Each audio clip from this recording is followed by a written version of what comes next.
আবু সাইদের স্বপ্নের যে কথাগুলো আমি বললাম, এগুলো যদি বাস্তবায়ন করতে হয় তাহলে আমাদেরকে আরেকটি বিষয়ের টুটি চেপে ধরতে হবে। বলেন তো কি সেটা? ইয়েস, দুর্নীতি চেপে ধরতে হবে, টুটি চেপে ধরতে হবে। আমরা দেখেছি বিগত 16 বছর উন্নয়নের নামে মেগা প্রজেক্ট হয়েছে।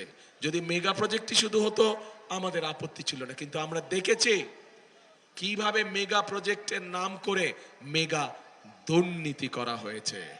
এই দুর্নীতির অবসান হতে হবে। আবু সাইদের হত্যাকারীদের যেমন বিচার হতে হবে, দেশের মানুষের সম্পদ লুটপাট করে যারা বিদেশে পাচার করেছে, অর্থ পাচার করেছে, তাদেরও এই দেশে বিচার হতে হবে এবং সেই অর্থ, লুটপাটকৃত অর্থ আমাদেরকে চেষ্টা করতে হবে বিদেশ থেকে দেশে ফিরিয়ে নিয়ে এসে মানুষের কাজে ব্যবহার করা।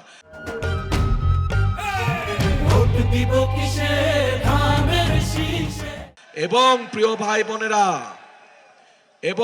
ভাই বোনেরা, এই কাজটিও যদি কেউ করতে পারে সেটাও একমাত্র বিএনপির পক্ষেই করা সম্ভব।